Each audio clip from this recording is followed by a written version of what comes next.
Picture this. Rome, September 23rd, 63 BC. The city is tearing itself apart. In the streets, gangs loyal to rival politicians battle with clubs and knives. In the Senate, men who should be governing are plotting murders. The republic that conquered the Mediterranean is cannibalizing itself, and everyone can feel it. The old order is dying, and nobody knows what will replace it. In a modest home on the Palatine Hill, a woman screams in labor. The midwife catches a baby boy, slaps him until he cries, and hands him to his exhausted mother. His name is Gaius Octavius. He is small, sickly, unremarkable. His father is a minor senator. His family has money, but no real power. There is absolutely nothing about this squirming, red-faced infant that suggests destiny. Yet, this child, this fragile boy, who will grow up in the shadow of Rome's greatest general, who will survive assassination attempts and civil wars and his own chronic illnesses, will do something that nobody thought possible. He will take a republic that has existed for 500 years and transform it into an empire. He will call himself Augustus, and he will become the most powerful human being on earth. He will rule for 41 years, longer than most Romans live, and when he dies, he will leave behind a world utterly changed. But that is decades away. Right now, he is just a baby, taking his first gasping breaths in a city that is suffocating on its own ambition. But let's jump forward. Picture another scene.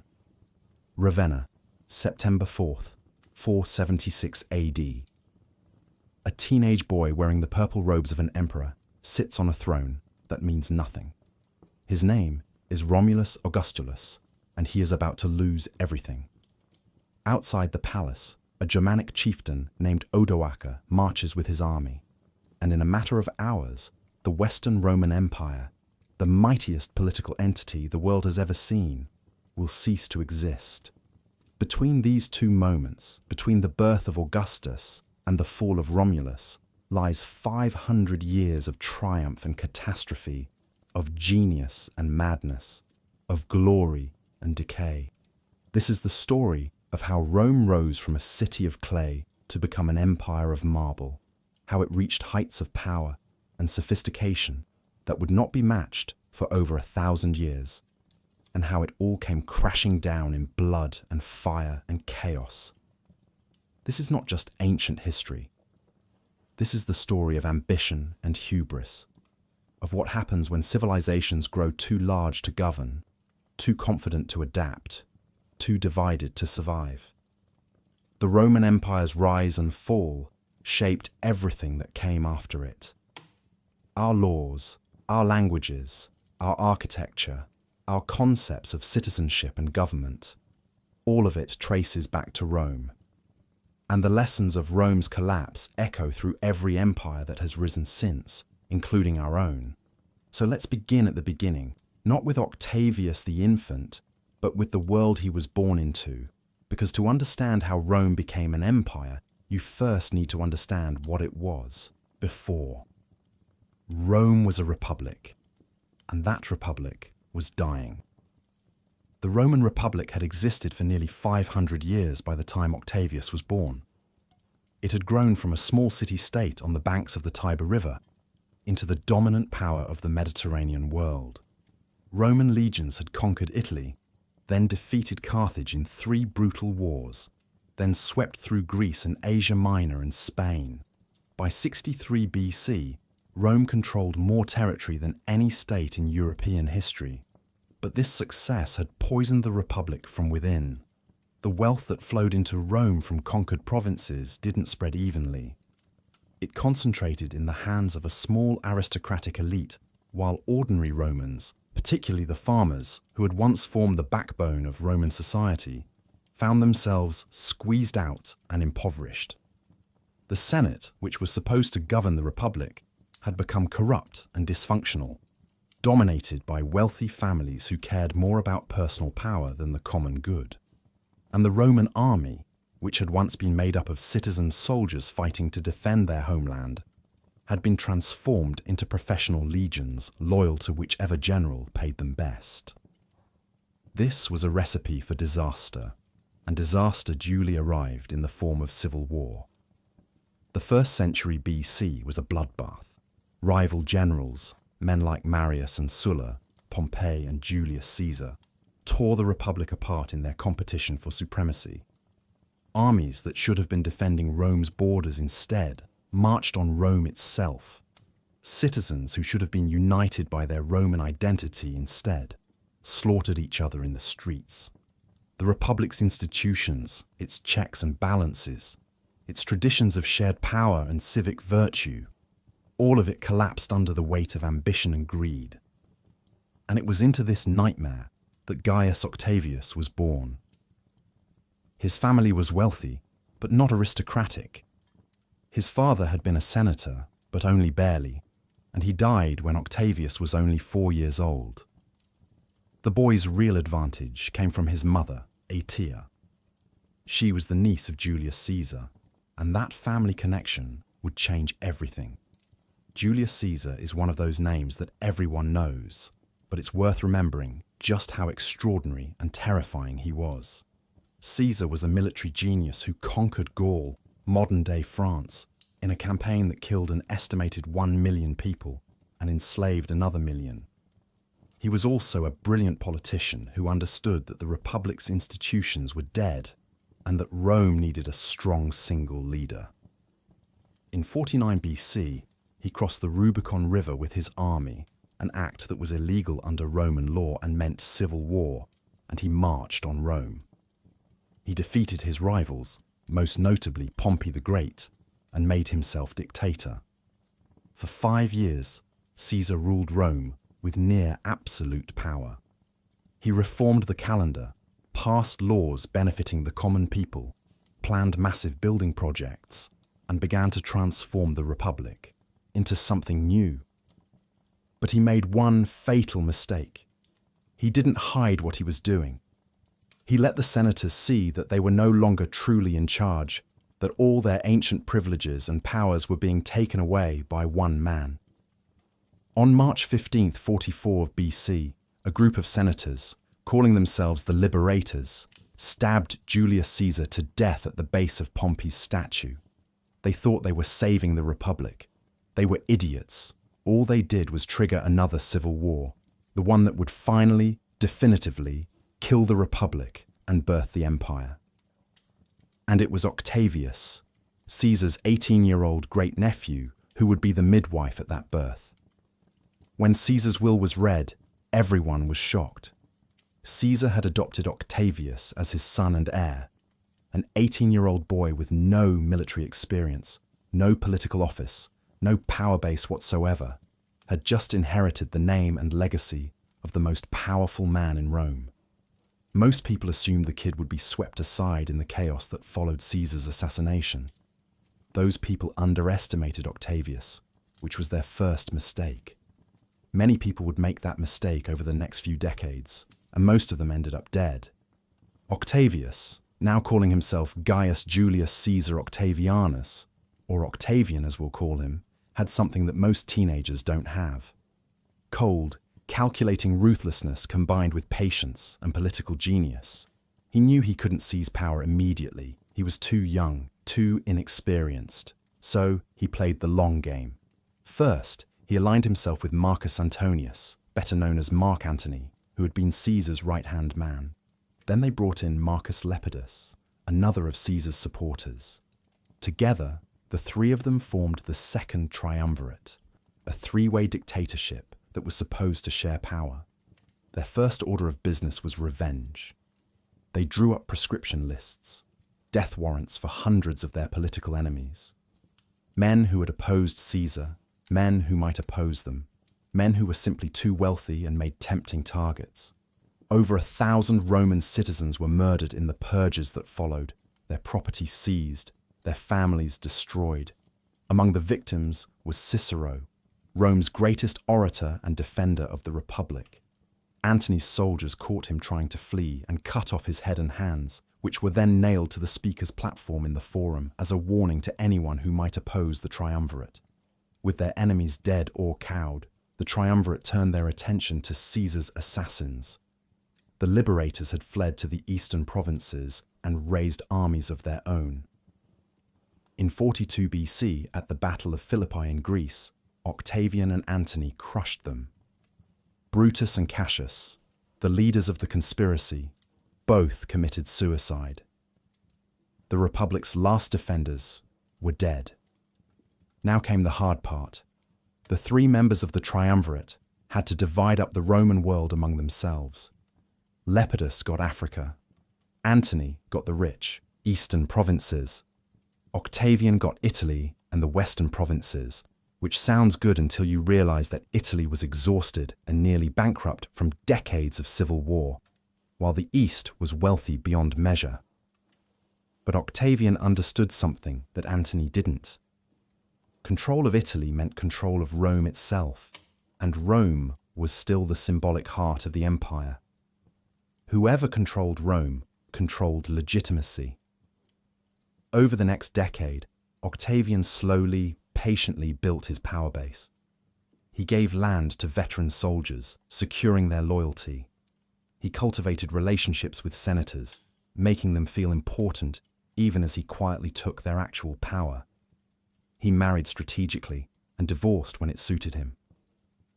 And he watched as Antony made mistake after mistake in the east. Antony fell in love with Cleopatra, the Queen of Egypt, the same woman who had been Julius Caesar's lover. He married her in a ceremony that ignored Roman law. He started acting like an Eastern king instead of a Roman general. He gave away Roman territories to Cleopatra's children. And all the while, Octavian was back in Rome, whispering to anyone who would listen that Antony had betrayed Rome, that he was under the spell of a foreign queen, that he was no longer Roman at all. The final confrontation came in 31 BC at the Battle of Actium, a naval engagement off the coast of Greece. Octavian's admiral, Marcus Agrippa, outmaneuvered Antony's fleet and won a decisive victory. Antony and Cleopatra fled to Egypt, but there was nowhere left to run. The next year, as Octavian's forces closed in on Alexandria, Antony and Cleopatra both committed suicide. Octavian was 32 years old, and he was the sole master of the Roman world. He had eliminated Lepidus years earlier. Now Antony was dead. There was nobody left who could challenge him. But Octavian had learned from Julius Caesar's mistake. He wouldn't flaunt his power. He wouldn't make himself dictator. He would be more subtle, more clever. He would restore the Republic in form while creating an empire in fact. In 27 BC, Octavian stood before the Senate and made a great show of returning all his extraordinary powers to them. He was just a citizen, he said. The Republic was restored. The senators could govern again. It was magnificent theatre, and everyone knew it was theatre. The Senate immediately gave him back most of those powers, because what else could they do? The alternative was another civil war, and everyone was exhausted. More importantly, they gave him a new name, Augustus. It means the revered one, the illustrious one. It had religious connotations, suggesting divine favor. And it's the name history would remember. Gaius Octavius had become Augustus Caesar, the first Roman emperor, though he would never call himself that. He preferred the title princeps, first citizen. It sounded republican, traditional, safe. But make no mistake, Augustus was an emperor in everything but name. He controlled the army. He controlled the treasury. He controlled foreign policy. He could veto any law the Senate passed. He was Rome, and Rome was him. What's remarkable is what Augustus did with all that power. He could have been another tyrant, another Sulla or Caesar, using force to get his way. Instead, he became one of history's great reformers. Augustus understood that Rome's institutions had been broken by decades of civil war and corruption. So he rebuilt them. He reorganized the provinces, sending capable governors instead of corrupt aristocrats looking to get rich. He reformed the tax system, Making it fairer and more efficient, he created a professional civil service to handle the empire's administration. He established Rome's first police force and fire brigade. He built roads and aqueducts and temples and forums.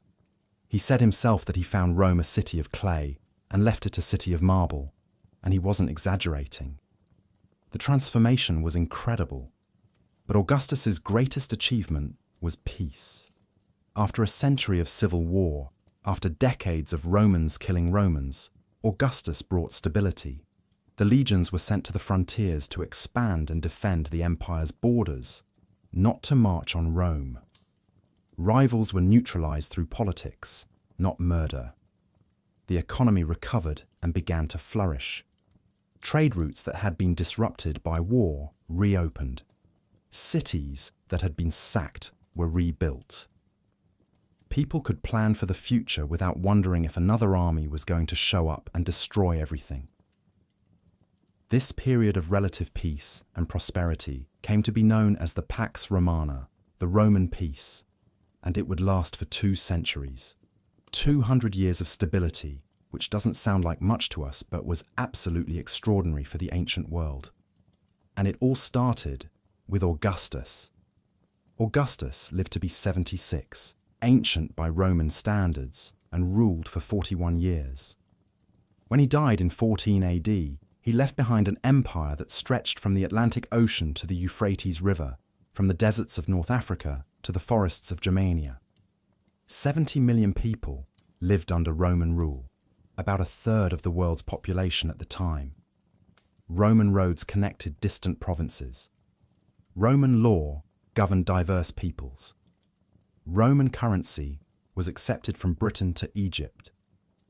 The empire had become a fact of life, a permanent feature of the world, or so it seemed. What nobody understood yet was that Augustus had created something unprecedented and unsustainable. He had built a political system that depended entirely on having an emperor who was competent, patient, and devoted to the empire's welfare. And he had no way to guarantee that his successors would have those qualities. The problem of succession would haunt Rome for the next 5 centuries. Augustus tried to solve it by adopting talented men as his heirs, but he was forced by circumstances to eventually designate his stepson Tiberius as his successor. Tiberius was a capable general, but a miserable emperor who grew, increasingly paranoid and cruel, eventually retreating to the island of Capri and ruling through fear and informants. After Tiberius came Caligula, whose 4-year reign descended into madness and cruelty before he was assassinated by his own guards. Then Claudius, who was actually a fairly competent administrator despite his physical disabilities, until he was probably poisoned by his wife. Then Nero, who started well but ended up murdering his mother, his wives, and countless others before committing suicide as his own soldiers rebelled against him. This was the Julio-Claudian dynasty, the family of Augustus, and by the time Nero died in 68 AD, they had thoroughly discredited themselves. What followed was a year of chaos, as 4 different generals claimed the throne and fought brief civil wars for supremacy. This was 69 AD, the year of the 4 emperors, and it proved that the empire Augustus had created was still vulnerable to the same forces that had destroyed the Republic. Whoever commanded the legions had the real power, and if the legions couldn't agree on who should be emperor, there would be civil war. Eventually, a general named Vespasian emerged victorious. He was not related to Augustus, didn't come from an aristocratic family. He was a soldier from a middle-class background who had won the throne through competence and luck. And remarkably, he was actually pretty good at the job. Vespasian stabilized the empire's finances, restored discipline to the army, and began massive building projects including the Colosseum. He also established a new dynasty, the Flavians, though it would only last through 2 more emperors, his sons Titus and Domitian. The real golden age of the empire came next, under a succession of rulers remembered as the 5 good emperors. Nerva, Trajan, Hadrian, Antoninus Pius, and Marcus Aurelius. These men ruled from 96 AD to 180 AD, and their reigns represented the height of Roman power, prosperity, and culture. What made them different? None of them were blood relatives. Instead, each emperor adopted the most capable man he could find as his successor, creating a system where talent rather than birth determined who wore the purple. It worked brilliantly, at least for a while. Nerva was an elderly senator who ruled for only 2 years, but chose brilliantly when he adopted Trajan as his heir. Trajan was the soldier's soldier, a general who personally led his troops into battle and won stunning victories. Under Trajan, the Roman Empire reached its greatest territorial extent. He conquered Dacia, modern-day Romania, bringing enormous wealth into the imperial treasury. He campaigned in the east against the Parthian Empire, briefly adding Mesopotamia to Rome's domains. At its peak under Trajan in 117 AD, the Roman Empire controlled 5 million square kilometers of territory. You could travel from Scotland to Syria, from Portugal to Persia, and never leave Roman territory. But Trajan's successor Hadrian understood that the empire had reached its limits. He inherited wars in the east that were bleeding the treasury and accomplishing little. So he did something radical. He pulled back. He abandoned Trajan's conquests in Mesopotamia, recognizing that they couldn't be held. He focused instead on consolidating and defending what Rome already had. Hadrian spent more than half his 21-year reign traveling throughout the empire, visiting every province, inspecting every frontier, understanding the empire's strengths and weaknesses firsthand. He built fortifications, the most famous being Hadrian's Wall in northern Britain, a 73-mile-long barrier marking the northern limit of Roman power. He also had an intense love affair with a Greek youth named Antinous, and when the boy drowned in the Nile, Hadrian founded a city in his honor and had him deified. It was very Roman in its excess and its sentiment. After Hadrian came Antoninus Pius, whose 23-year reign was so peaceful and prosperous that there's honestly not much exciting to say about it. He didn't expand the empire, he didn't face major crises. He just governed competently and let the empire flourish. His reign was proof that sometimes boring is exactly what an empire needs. Then came Marcus Aurelius, the philosopher emperor, and with him the golden age began to crack. Marcus Aurelius is one of the most fascinating figures in Roman history. He was a Stoic philosopher who wrote Meditations, one of the most influential works of ancient philosophy. He believed in duty, self-discipline, acceptance of fate, and the brotherhood of all mankind. He was, by all accounts, a genuinely good man trying to do his best. But he was also emperor during a time when everything started going wrong. The first crisis was a plague, probably smallpox, that swept through the empire starting around 165 AD. It killed millions, perhaps as much as 10% of the empire's population. Entire villages were depopulated. The army was devastated. Trade collapsed. The empire's demographics never fully recovered. Then came the wars. Germanic tribes began pressing hard against the northern frontiers. Marcus Aurelius spent the last decade of his life campaigning along the Danube, trying to hold back waves of invaders. He won his battles, but only barely, and only at enormous cost. The empire that had seemed invincible under Trajan was now struggling to defend its borders. And Marcus Aurelius made one crucial mistake, the mistake that would end the Golden Age and begin Rome's long decline. He broke the system of adoptive succession. Instead of adopting the most capable man as his heir, he designated his biological son Commodus as his successor. Marcus Aurelius died in 180 AD, probably of plague, while campaigning in Germania. His son Commodus became emperor at age 18, and he was a disaster. Where Marcus Aurelius had been philosophical and dutiful, Commodus was vain, cruel, and childish. He spent money wildly, on games and spectacles. He fought as a gladiator in the Colosseum, which Romans found both bizarre and disgraceful for an emperor.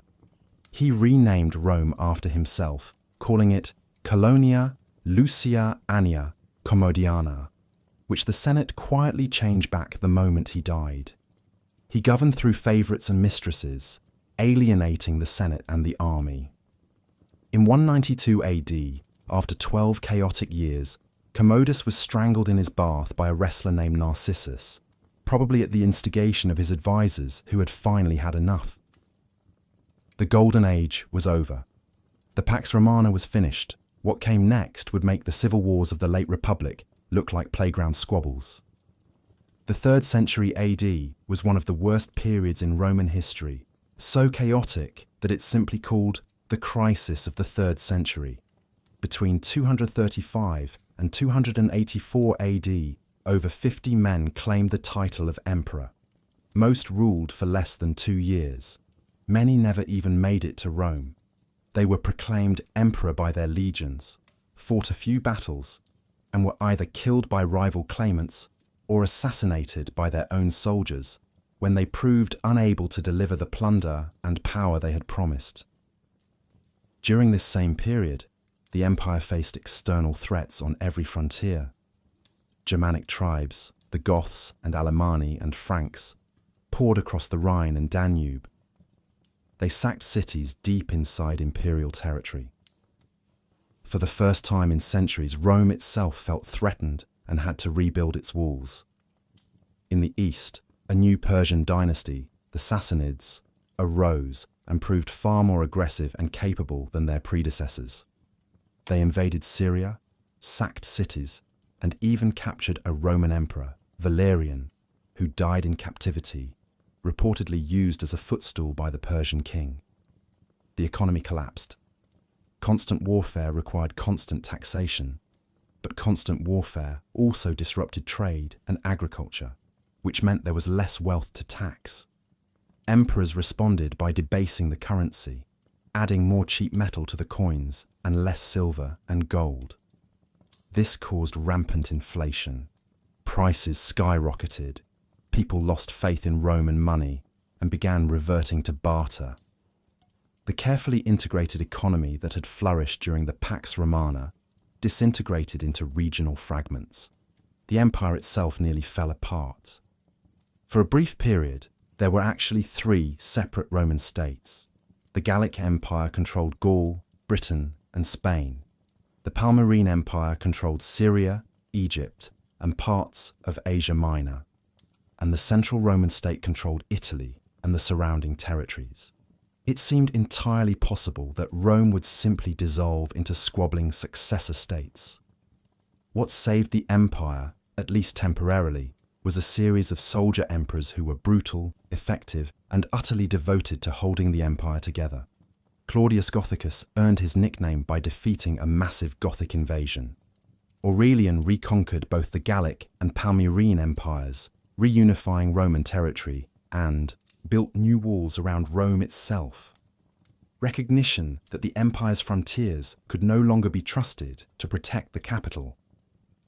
But the emperor who truly stabilized Rome was Diocletian, who seized power in 284 AD and ruled for 21 years.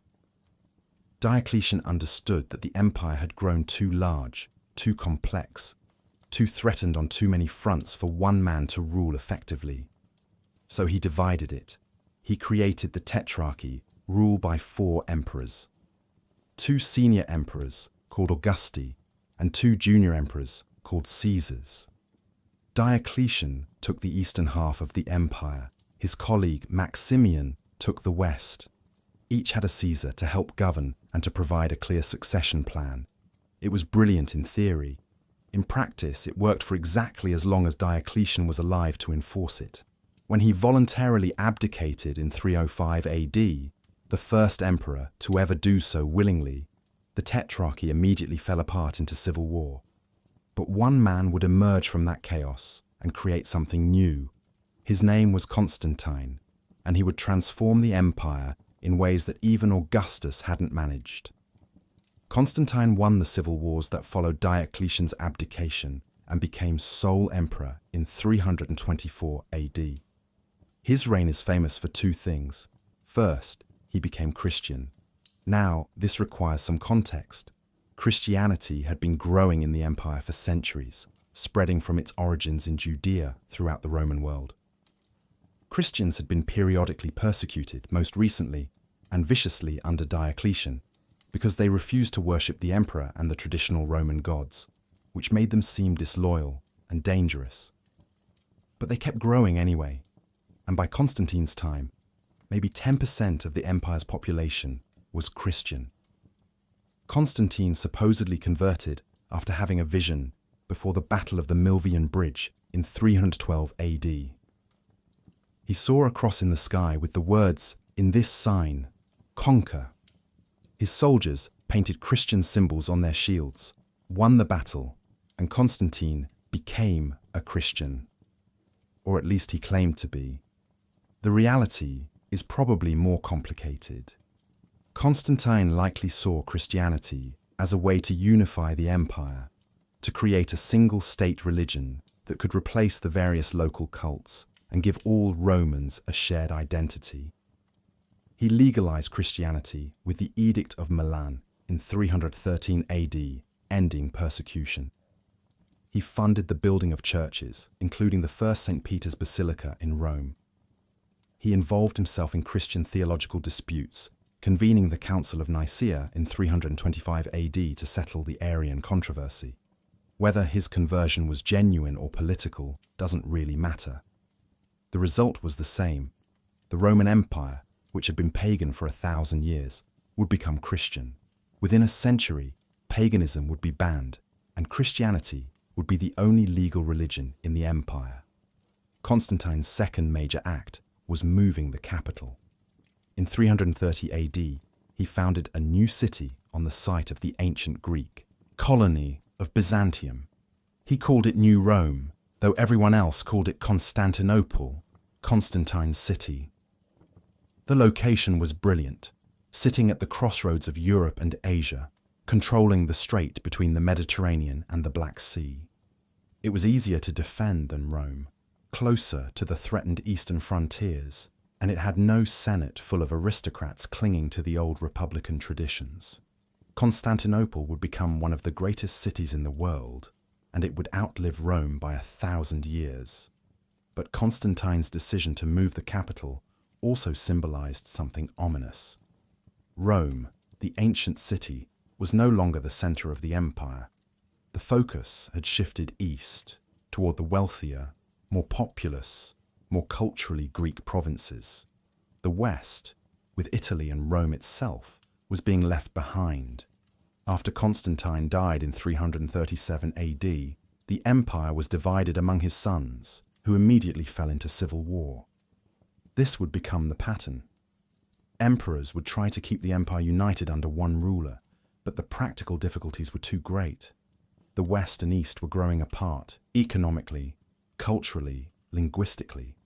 The East spoke Greek, traded with Persia and India, and remained relatively prosperous. The West spoke Latin, faced constant barbarian pressure, and was slowly impoverishing. In 395 AD, after the death of Emperor Theodosius, the division became permanent. The Roman Empire split into two halves: the Western Roman Empire with its capital at Rome, later Ravenna, and the Eastern Roman Empire with its capital at Constantinople.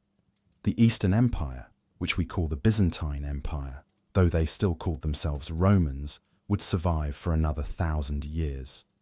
It would face its own crises, lose territory, change over time, but it would endure until 1453, when Constantinople finally fell to the Ottoman Turks. But the Western Roman Empire was dying, and everyone knew it. The 5th century AD was the endgame. The Western Empire faced an endless series of crises that it was simply too weak, too poor, too divided to handle. The immediate cause was barbarian invasions, but calling them invasions misses the complexity of what was actually happening. By the 5th century, Germanic tribes had been living along Rome's frontiers for generations. Many had served in Roman armies. Many had adopted aspects of Roman culture. Many wanted nothing more than to be allowed to settle peacefully inside the empire, to farm Roman land and pay Roman taxes and be protected by Roman law. But they were fleeing something. The Huns, a confederation of nomadic peoples from the Central Asian steppes, had begun moving west in the late 4th century. They were fearsome warriors, expert horsemen and archers who could devastate an enemy army before it even got close. The Germanic tribes along Rome's eastern frontier had a choice: fight the Huns and probably lose, or move into Roman territory. They chose to move. In 376 AD, thousands of Goths appeared at the Roman frontier and begged to be let in. They were starving, desperate, willing to serve Rome if Rome would just give them land and safety. The Romans agreed, but then proceeded to treat the Goths appallingly. Roman officials extorted them, cheated them, even forced Gothic parents to sell their children into slavery in exchange for food. The Goths had been refugees. Roman cruelty turned them into enemies. In 378 AD, at the Battle of Adrianople, a Gothic army destroyed a Roman army and killed the Eastern Emperor Valens. It was one of the worst military disasters in Roman history, and it proved that Rome could no longer simply defeat barbarian groups and absorb or expel them. The balance of power had shifted. After Adrianople, successive emperors tried to negotiate, to settle Gothic tribes inside the empire in exchange for military service, to essentially turn them into Roman allies. Sometimes it worked, often it didn't, and more tribes kept coming. The Vandals and Alans crossed the frozen Rhine River in 406 AD. The frontier guards, apparently too weak to stop them, and rampaged through Gaul. Some continued into Spain. Some eventually crossed to North Africa, where they established their own kingdom and seized Rome's richest provinces. The loss of North Africa was catastrophic. Those provinces provided much of Rome's grain supply. Without them, the Western Empire couldn't feed its population or its armies. In 410 AD came a blow that shocked the Roman world. The Visigoths, led by their king Alaric, sacked the city of Rome itself. It was the first time in 800 years that a foreign enemy had breached Rome's walls. The city that had conquered the world had been conquered. Saint Jerome, writing from Bethlehem, said that when he heard the news, he could not speak. The light of the world had been extinguished. Of course, the sack wasn't as bad as all that. Alaric's Goths were Christian, and they mostly spared churches and civilians. They were looking for plunder, not genocide. After 3 days, they left. But the psychological impact was enormous. Rome wasn't invincible. Rome could fall. Some Christians argued that Rome's misfortunes were punishment for abandoning the old gods. St. Augustine wrote The City of God partly to counter this argument, explaining that earthly cities rise and fall, but the heavenly city endures forever. The Western Empire staggered on for another 66 years, but it was essentially dead. Real power lay with barbarian generals who commanded what was left of the Roman army, which was itself made up mostly of barbarian federates rather than Roman citizens. A series of puppet emperors were proclaimed and deposed, some ruling for only months. The Eastern Empire occasionally sent help, but had its own problems and priorities. In 455 AD, the Vandals sailed from North Africa and sacked Rome again, this time more thoroughly, giving us the word vandalism. Imperial authority collapsed outside. Of Italy, Britain was abandoned to Saxon invaders, Spain fell to the Visigoths, Gaul fell to the Franks and Burgundians, North Africa was Vandal territory, Italy itself was being carved up. And then, in 476 AD, it ended. Odoacer, a Germanic chieftain who commanded what was left of the Western Roman army, decided he no longer needed a puppet emperor. he deposed the teenage Romulus Augustulus, whose name was a bitter joke. Romulus, after Rome's legendary founder, Augustulus, meaning Little Augustus. Odoacer sent the imperial regalia, the crown and purple robes and other symbols of imperial authority, to Constantinople and proclaimed himself King of Italy. He didn't claim to be emperor. He didn't need to. The Western Roman Empire was over.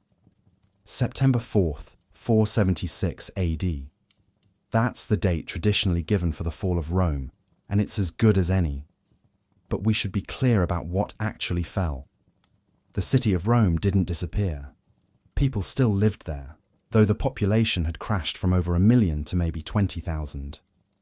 The Roman Catholic Church remained, with the Pope as the Bishop of Rome, and it would preserve much of Roman culture and learning through the Middle Ages. The Eastern Roman Empire continued for another 1,000 years. Even in the West, Roman law, the Latin language, Roman roads and aqueducts and buildings, all of that persisted. What fell was the political entity, the Western Roman Empire as a functioning state. So what killed it? This is one of the great questions of history, and historians have been arguing about it for 1,500 years. Edward Gibbon, who wrote The History of the Decline and Fall of the Roman Empire in the late 18th century, blamed Christianity, arguing that it made Romans too focused on the afterlife and too pacifistic to defend themselves. That's almost certainly wrong. The Eastern Roman Empire was just as Christian and lasted another millennium.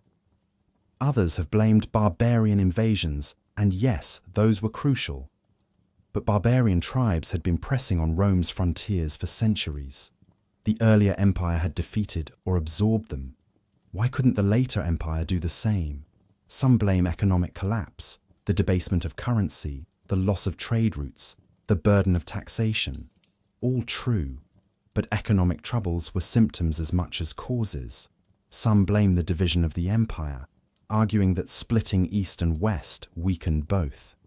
Maybe, but the West was already weaker than the East before the formal division. The truth is that Rome fell because of everything at once, a perfect storm of interconnected crises that the empire could no longer handle. The economy was failing. The population was shrinking due to plague and lower birth rates. The army was weaker and less reliable than it had been. Political instability meant no consistent long-term planning. The wealthy elite, who should have been funding the state, were instead hoarding their wealth and avoiding taxes. The East was richer and more stable and focused on its own survival rather than saving the West. And yes, barbarian invasions, or more accurately, barbarian migrations, put pressure on the empire at exactly the time when it was least able to resist. But here's the really important point. The fall of the Western Roman Empire was not an isolated catastrophe. It was the result of long-term structural problems that had been building for centuries. The empire had grown too large to govern effectively with ancient technology and communication. The cost of defending frontiers that stretched for thousands of miles was unsustainable. The inequality between rich and poor had grown so extreme that social cohesion collapsed. The political system depended on having capable emperors, but there was no reliable way to ensure succession by merit, and Romans themselves had lost faith in their institutions and their identity. Why die defending Rome when Rome barely seemed to exist anymore? There's a lesson here for anyone paying attention. Empires don't fall because of a single catastrophic event. They fall because of accumulated decay, because problems that should have been addressed get ignored until they become unmanageable, because societies stop adapting and start clinging to the way things have always been. Rome didn't fall in a day. It fell over centuries, and at every step, people could see it happening and chose not to do what was necessary to stop it. The Gracchi brothers in the 2nd century BC tried to reform Rome's economy and redistribute land to ordinary citizens. They were murdered. Diocletian in the late 3rd century AD tried to restructure the empire to make it more governable. His reforms fell apart after his death. Again and again, Romans who saw the problems and tried to fix them were blocked by entrenched interests, by people who benefited from the status quo and refused to accept change, even when change was necessary for survival. Let's dive deeper into what daily life was actually like during the empire's rise and fall. Because the grand political narrative only tells part of the story. When Augustus established the empire, life for ordinary Romans improved dramatically. If you were a farmer in Italy, or a merchant in Syria, or a craftsman in Gaul, the Pax Romana meant something tangible. It meant you could travel on well-maintained roads without being robbed by bandits. It meant you could trade your goods across vast distances because Roman currency was stable and accepted everywhere. It meant your sons probably wouldn't be conscripted into armies to fight endless civil wars. It meant there was rule of law, that you could appeal to Roman courts if you were wronged, that contracts would be enforced. This was huge. For most of human history, most people lived in uncertainty and fear, never knowing when violence or chaos would destroy everything they'd built. Rome offered security, and people valued that security enormously. Roman cities during the Pax Romana were engineering marvels. They had paved streets, public fountains supplied by aqueducts that brought fresh water from miles away, public baths where citizens could bathe and socialize for a small fee, or sometimes free, forums where markets and political discussions happened, temples to various gods, theatres for plays, amphitheatres for gladiatorial games. The wealthy lived in spacious houses, domus, with courtyards and gardens and elaborate mosaics. Even ordinary people lived in multi-story apartment buildings, insulae, which were often cramped and sometimes dangerously constructed, but they were housing in a city that offered opportunities and entertainment that rural villages couldn't match. Rome itself, at its peak, had over 1 million residents, the largest city in the world, and it was fed by a complex system of grain imports from Egypt and North Africa, distributed through a mixture of market sales and direct government handouts to citizens. Bread and circuses, that phrase comes from Rome, criticizing how emperors kept the population pacified with free food and entertainment, rather than meaningful political participation. Education was available, at least for those who could afford it. Boys from wealthy families studied literature, rhetoric, philosophy, mathematics. They learned Greek as well as Latin. Because Greek was the language of high culture and philosophy, girls were educated too, though usually not as extensively, focusing more on skills needed to manage a household. But there were educated Roman women who wrote poetry, managed businesses, influenced politics through their connections. The empire created opportunities for social mobility that were remarkable for the ancient world. You could be born a slave, earn or buy your freedom, and your children could become Roman citizens. You could be born in a provincial backwater and through talent or luck end up as a senator or general or even emperor. Granted, this wasn't common. Most people stayed in the social class they were born into, but it was possible in a way that it wasn't in many other ancient societies. The Roman army during the Pax Romana was the most professional fighting force the world had ever seen. Legionaries signed up for 25-year terms of service. They received regular pay, professional training, medical care, and at the end of their service, a pension and land grant. They learned engineering, building the roads and aqueducts and fortifications that held the empire together. They were organized in legions of about 5,000 men, subdivided into smaller units with clear chains of command. They used standardized equipment and tactics. They had supply chains and logistics that allowed them to campaign far from home for years at a time. Auxiliary units, recruited from non-citizen provincials, provided specialized skills like cavalry and archery, and auxiliary soldiers received Roman citizenship upon completing their service, which helped to integrate conquered peoples into the empire. But let's talk about slavery, because we can't discuss Rome without addressing this. The Roman Empire ran on slave labor. Slaves worked the mines, the farms, the workshops. They served in wealthy households as cooks, cleaners, teachers, doctors, accountants. Some slaves were treated relatively well, particularly skilled slaves who were valuable to their owners.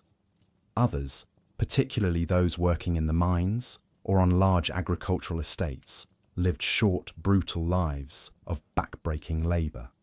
The number of slaves in the empire is impossible to pin down with certainty, but estimates suggest that at the height of the empire, maybe 20 to 30% of Italy's population were slaves, with lower percentages in the provinces. Where did these slaves come from? Conquest, primarily. When Rome conquered a new territory, prisoners of war were enslaved. Pirates raided coastal areas and sold captives into slavery. People who couldn't pay their debts might be enslaved. Children born to slave mothers were automatically slaves. This was one of the fundamental injustices that Rome was built on, and it's worth remembering that when we admire Roman achievements. Now, as the empire declined, all of these things that had made life better for ordinary people began to deteriorate. The roads fell into disrepair because there was no money to maintain them. Banditry returned. Trade became dangerous and expensive. Cities shrank as people fled to the countryside, trying to survive through subsistence farming rather than relying on complex supply chains that no longer worked. The currency became worthless, taxation became crushing and arbitrary. The wealthy built fortified villas and hired private armies to protect themselves, while ordinary people had no protection at all. The rule of law collapsed. If you had a dispute, you couldn't count on imperial courts to settle it fairly because the courts barely functioned and judges were corrupt. Life expectancy, which had improved during the Pax Romana, declined again as public health infrastructure crumbled and plague swept through the empire repeatedly. The contrast between the empire at its height and the empire in its final century is stark. In the 2nd century AD, a merchant in Alexandria could ship goods to Rome, secure in the knowledge that Roman fleets patrolled the Mediterranean and pirates were rare. In the 5th century AD, the Mediterranean was infested with pirates, primarily Vandals operating out of North Africa, and merchant shipping largely ceased. In the 2nd century AD, a traveller could journey from Britain to Mesopotamia on Roman roads, changing gold coins for local currency at the same rate everywhere. In the 5th century AD, those same roads were crumbling and dangerous, controlled by various barbarian kingdoms that might or might not let you pass, and you'd better have something to barter because currency was worthless. The infrastructure, both physical and institutional, that had made the empire great simply disintegrated, and once it was gone, it couldn't be rebuilt. The knowledge, the resources, the organizational capacity required to maintain an empire of that scale, it was all lost. Let's talk about religion more, because the Christianization of the empire was one of the most profound transformations in human history. When Constantine converted in the early 4th century, Christians were still a minority, but Christianity had several advantages that helped it spread. It was universalist, meaning it welcomed converts from any ethnic or social background. Judaism, by contrast, was tied to Jewish ethnicity and didn't actively seek converts. The traditional Greco-Roman paganism was a collection of local cults with no unified theology or moral code. Christianity offered a coherent worldview, a clear moral framework, and most importantly, a promise of eternal salvation to all who believed and lived righteously.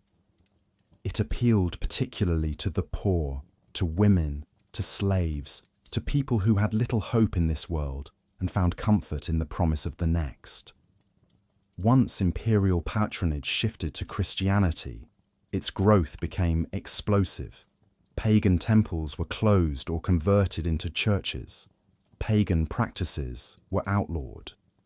By the end of the 4th century, Under Emperor Theodosius, Christianity was the only legal religion in the empire, and paganism was actively persecuted. This was a complete reversal from 3 centuries earlier, when Christians had been the ones persecuted. The transformation wasn't always peaceful. There were riots, temples destroyed by Christian mobs, pagan philosophers murdered. But within a few generations, the Roman Empire went from overwhelmingly pagan to overwhelmingly Christian. And Christianity, in turn, was profoundly shaped by Roman culture. The organization of the Church, with its hierarchy of bishops and archbishops, and the Pope as the Bishop of Rome, claiming authority over all Christians, that mirrored the Roman administrative structure. The use of Latin in the Western Church, the emphasis on law and procedure, the grand churches built in Roman architectural styles, all of that was the Roman Empire leaving its imprint on Christianity. When the Western Empire fell, the Church remained. The Pope in Rome and the bishops throughout the former empire became the primary authority figures in many regions. They preserved literacy and learning through monastic communities that copied ancient manuscripts and maintained schools. They provided what limited social services existed, caring for the poor and sick. And they maintained the idea of Christian unity, of Christendom that would shape European identity throughout the Middle Ages. In a very real sense, the Roman Catholic Church was the Western Roman Empire continuing in a different form. The hierarchy, the Latin language, the legal traditions, the territorial organization into dioceses that often matched Old Roman, provincial boundaries, all of it was Roman.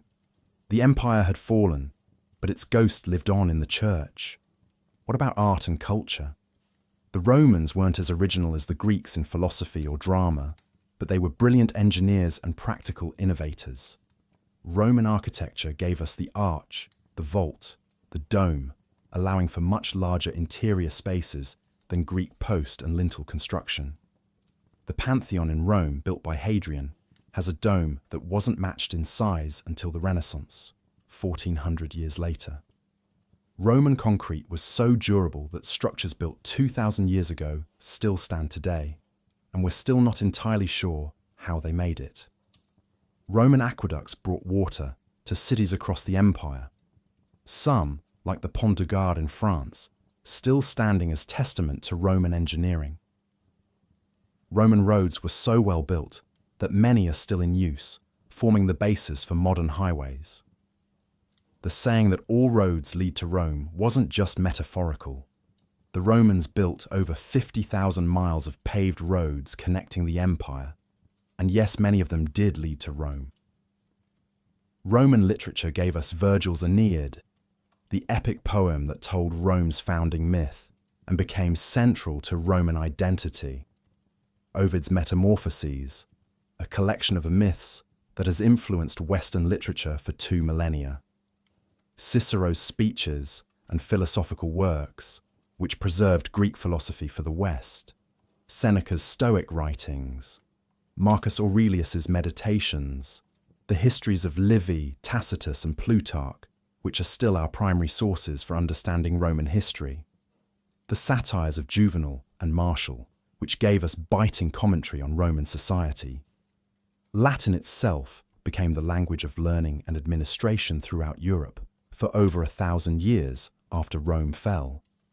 And it's the ancestor of the Romance languages: Italian, French, Spanish, Portuguese, Romanian, spoken by hundreds of millions today. Roman law is possibly Rome's greatest legacy. The principles of Roman law, that people are equal before the law, that the accused have a right to defend themselves, that laws should be written down and publicly known rather than arbitrary, that contracts are binding, that property rights should be protected. These form the basis for legal systems throughout Europe and, through European colonization, much of the world. Napoleon's Code Civil, which influenced legal systems worldwide, was based heavily on Roman law.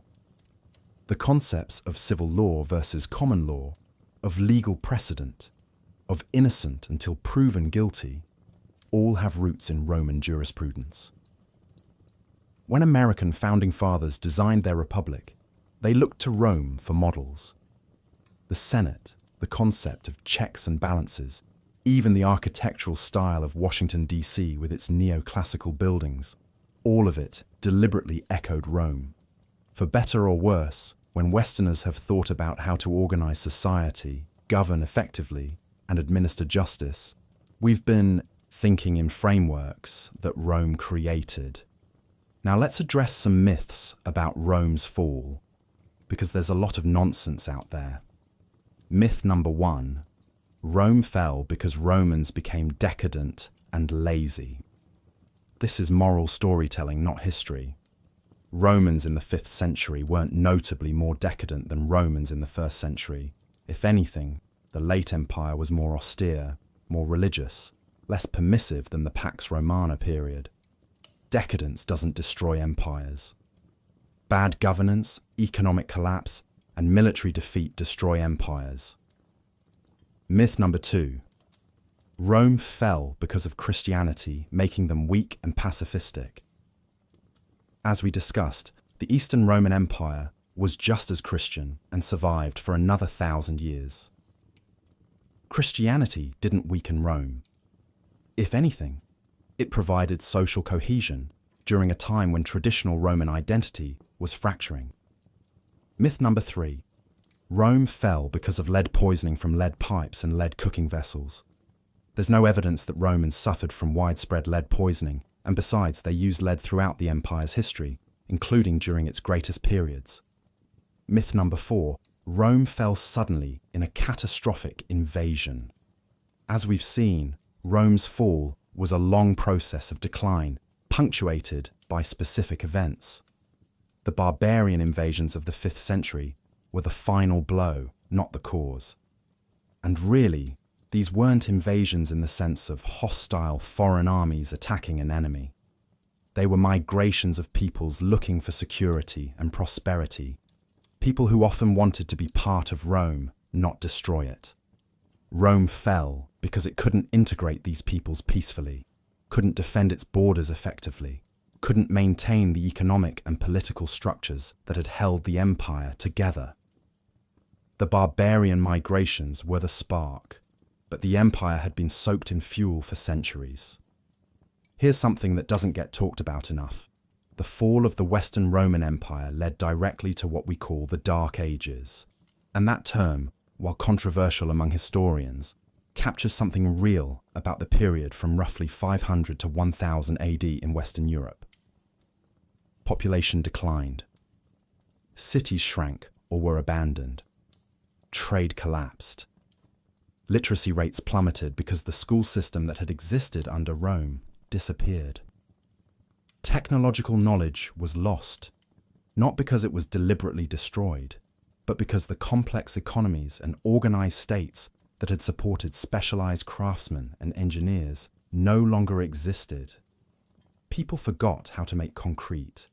They forgot how to build large stone structures. They forgot how to maintain aqueducts and public baths. Knowledge that had been common became rare, preserved only in monasteries by monks who copied ancient texts without necessarily understanding them. This was a genuine civilizational collapse in the West. Life expectancy declined, nutrition worsened, violence increased, political fragmentation meant constant, small-scale warfare between petty kingdoms and warlords. The idea of being a citizen of a larger political entity with rights and responsibilities that disappeared. Identity became much more local, tied to your immediate lord or your village. The grand infrastructure projects that had connected the empire, roads and bridges and ports, they fell into ruin. Travel became difficult and dangerous. The Mediterranean, which had been a Roman lake with Roman ships crisscrossing it constantly, became a frontier between Christendom and Islam after the Islamic conquests of the 7th and 8th centuries. Western Europe turned inward, became poorer, more rural, more isolated. It would take centuries for Europe to recover the level of complexity and prosperity that had existed under Rome. The Eastern Roman Empire, by contrast, didn't fall. It continued, adapting to new realities, but maintaining sophisticated urban culture, complex administration, a money economy, and high levels of literacy. Constantinople remained one of the greatest cities in the world. Byzantine art and architecture flourished. Byzantine scholars preserved classical Greek texts that would otherwise have been lost. The Byzantine army, while smaller than the old Roman legions, remained effective and professional. When Western Europe was struggling with illiterate warlords fighting over Roman ruins, Constantinople had universities, libraries, hospitals, a sophisticated court culture, and trade connections stretching from Britain to China. The contrast couldn't have been sharper. Why did the East survive when the West fell? Several reasons. The East was wealthier, with richer provinces, better trade routes, and cities that had been prosperous for centuries. The East's frontiers, while threatened, were more defensible. The Persian enemy in the East was a sophisticated empire that could be negotiated with, unlike the migrating tribal confederations in the West. The East had a more unified culture, Greek rather than the Latin-Greek divide that characterized the whole empire.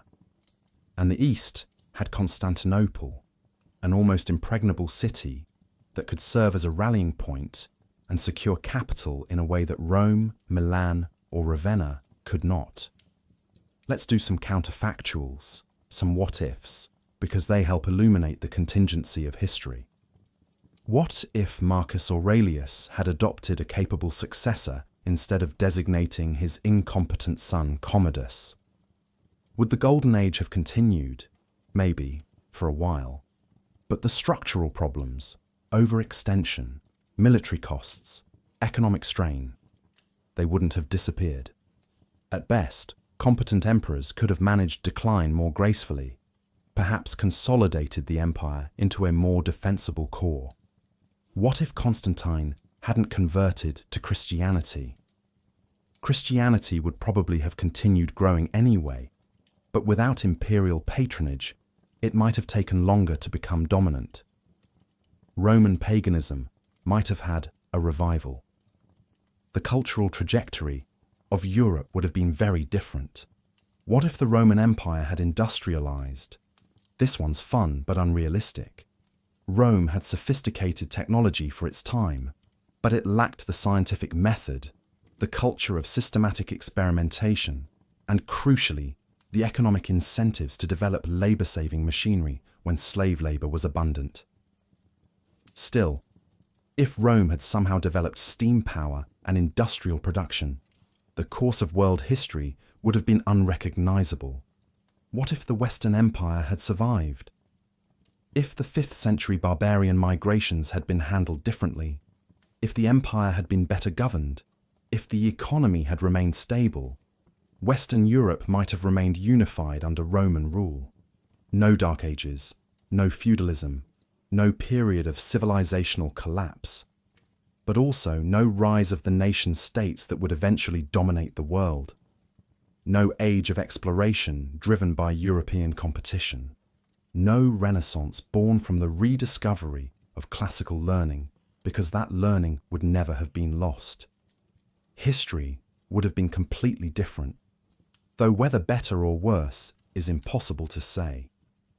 What if Rome had never risen at all?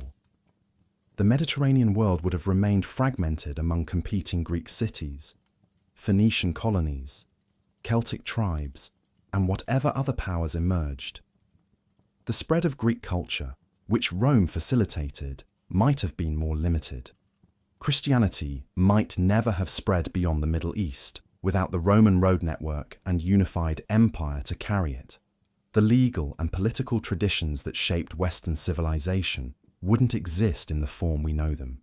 We can't know what would have replaced Rome, but it's clear that the world we live in was shaped fundamentally by Rome's rise and fall.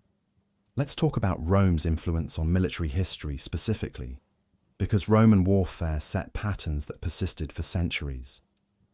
The Roman legion was organized around the century, a unit of about 80 men commanded by a centurion, and the cohort made up of 6 centuries.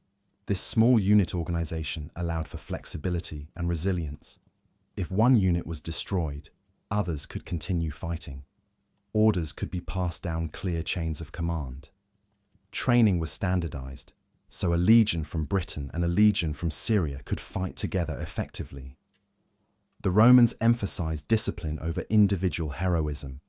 Where barbarian warriors often fought as individuals seeking personal glory, Roman legionaries fought as a unit, maintaining formation, following orders, wearing down enemies through superior organization rather than superior courage.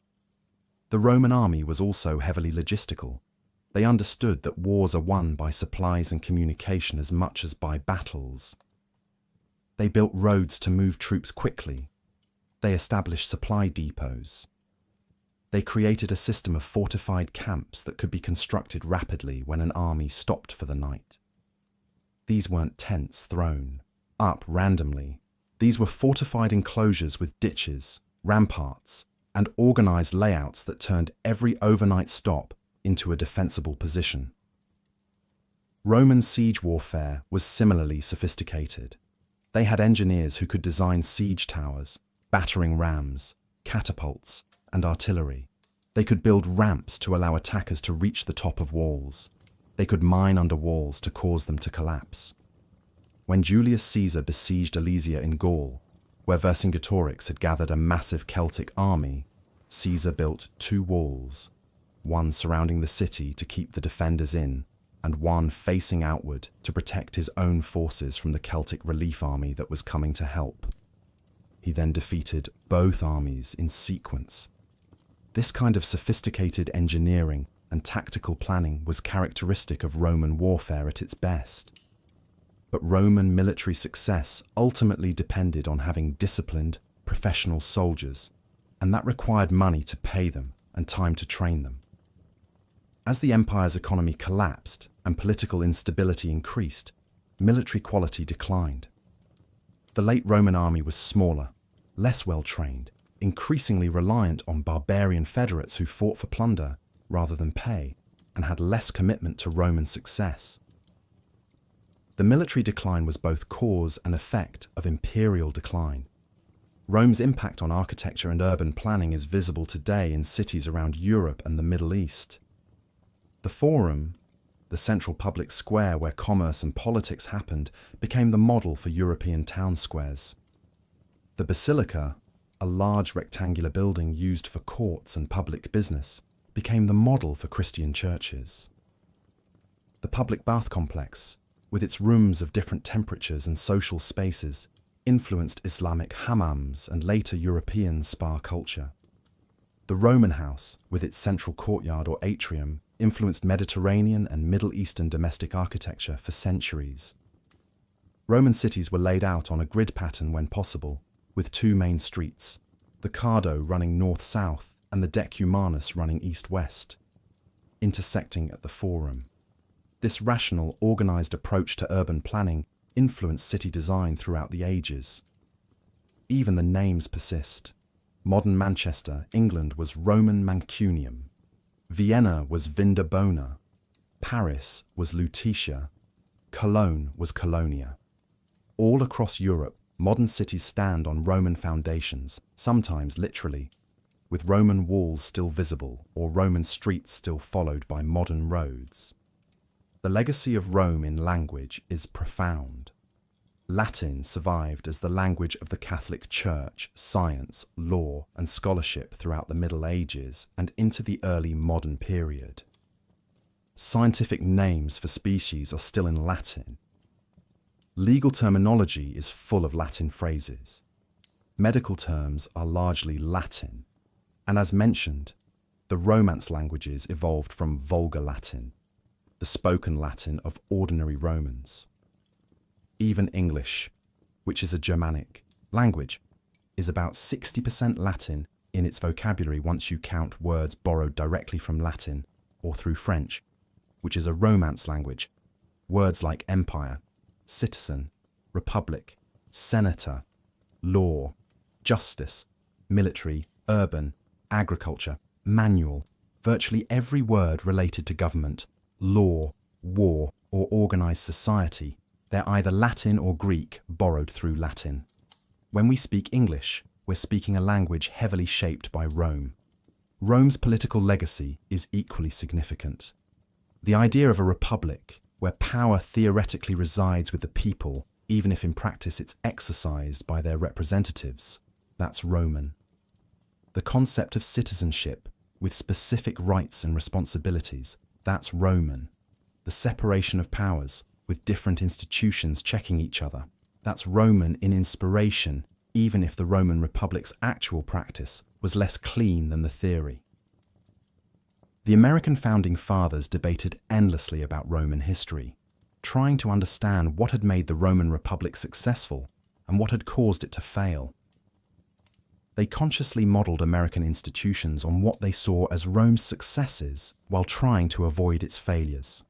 The Senate, the concept of civic duty, the emphasis on law and constitution, rather than the whim of rulers, these are all deeply Roman ideas that have shaped modern democracy. But we should also acknowledge Rome's dark legacy. The Roman Empire was built on conquest, slavery, and exploitation. It extracted wealth from its provinces to enrich the center. It enslaved millions. It destroyed cultures that resisted.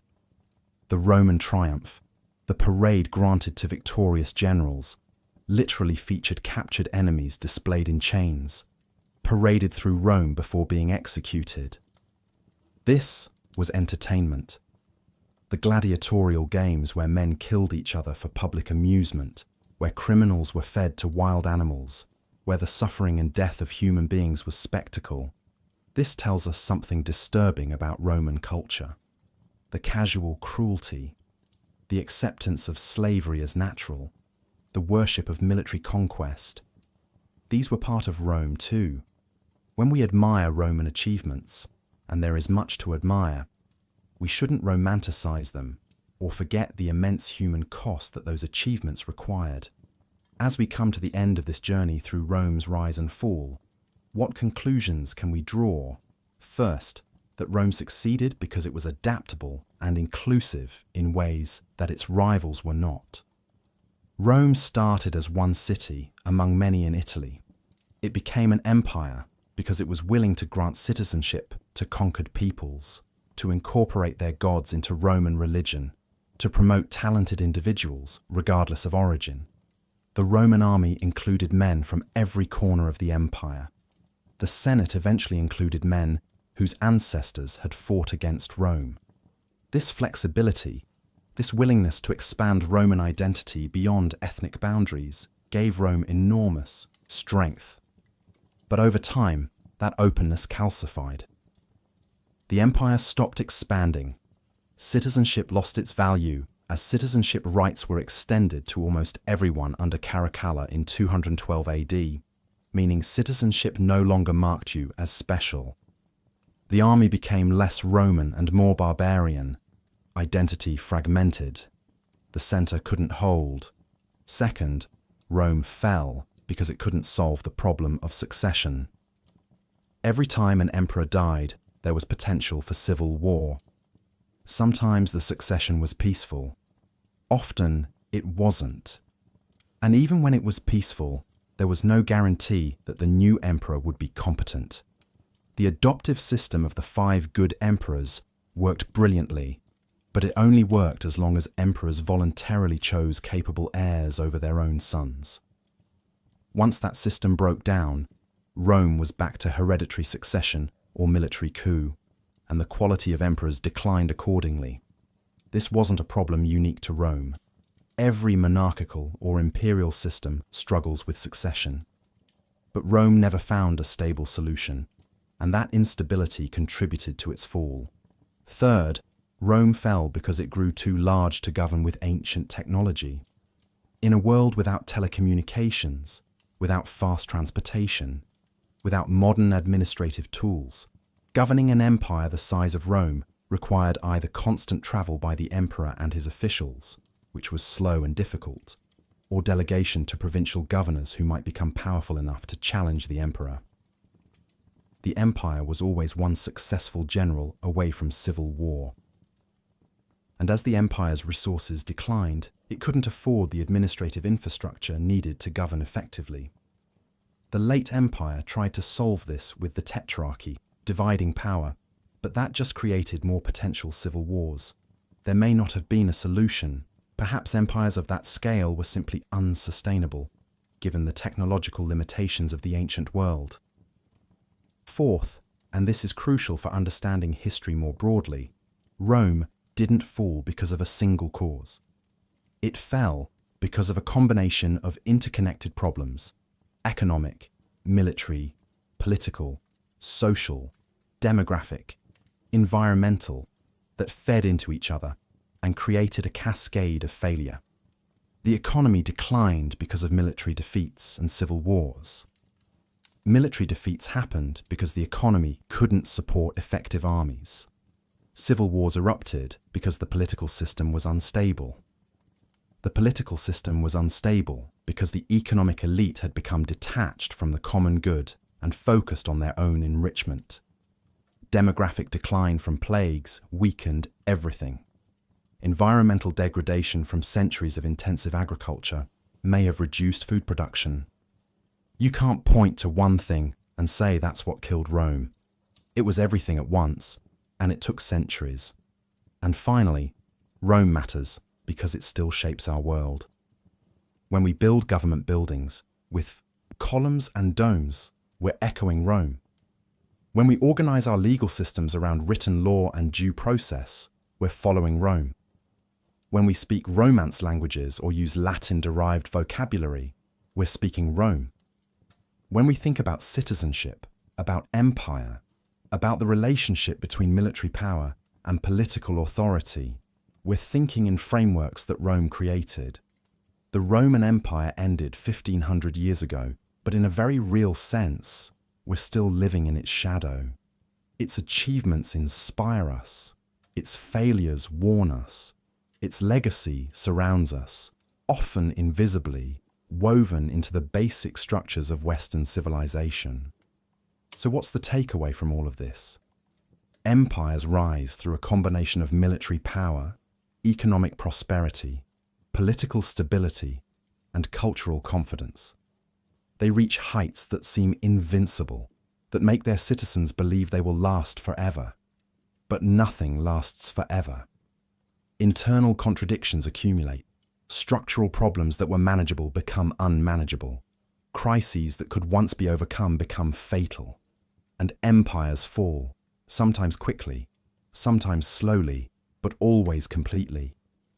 The world moves on. New powers rise.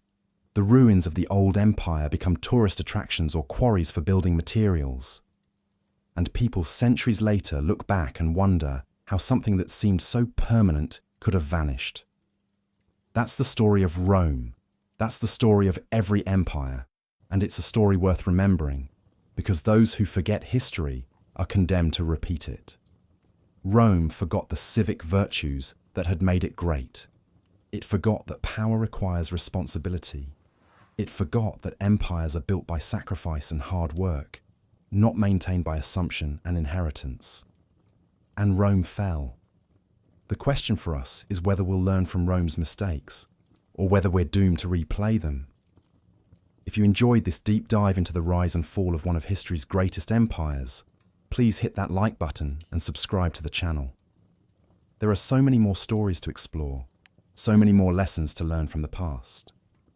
Thanks for watching, and I'll see you in the next video.